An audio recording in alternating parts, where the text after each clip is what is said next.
Hello hello नमस्ते। म मेरी गुरुङको तर्फबाट तपाईहरुलाई आज म हाइकिङ गएर मेरो भिडियो देखाउन गइरहेको छु।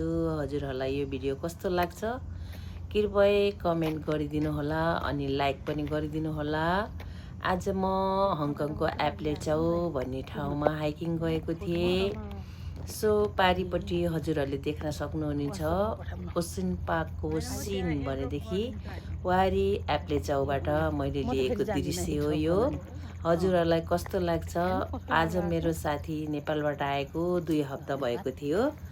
मेरो साथीले मलाई फोन गरेर आज छुट्टीमा घुम्न जाम भनेर भनिसकेपछि कहाँ जाने त यो गर्मीमा भनेर निर्णय गर्यौं। त्यसपछि हामी एप्लेचाउ सर्टकट हाइकिङ जाने निर्णय भयो।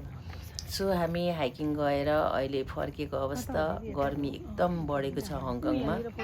37 डिग्री छ भनेदेखि नपताउनु भयो भने हजुरहरूले मेरो टी सर्टको कलर पनि देख्न सक्नुहुनेछ। यति पसिना आयो तर डाँडामा गएर बस्दाखेरि त आनन्द अनुभूति भयो। यो चाहिँ मलाई एकदम आनन्द लाग्छ हाइकिङ जाँदाखेरि। अनि हजुरहरूलाई नि हाइकिङ जान मन लाग्छ भने एप्लेचाउ एकदम सर्टकट हाइकिङ छ, त्यहाँ गएर हेर्न सक्नुहुनेछ। अनि हामी त घुमेर पनि फर्किसक्यौँ। हजुरहरूलाई कस्तो लाग्छ? एकजना बाटोमा चिना भेटियो, चाइनिजलाई फोटो हामी 2 जनाको लिदिनु न भन्दाखेरि ओके भनेपछि अहिले म फोटो खिच्नको लागि रेडी भएको अवस्था। अब अर्को भिडियोमा फेरि यसरी नै भेट्ने छु हजुरहरूलाई। यो दृश्य देखाउन गइरहेको छु, कस्तो लाग्छ कृपया जानकारी दिनुहुन हार्दिक अनुरोध गर्दछु। Thank you, by by. अर्को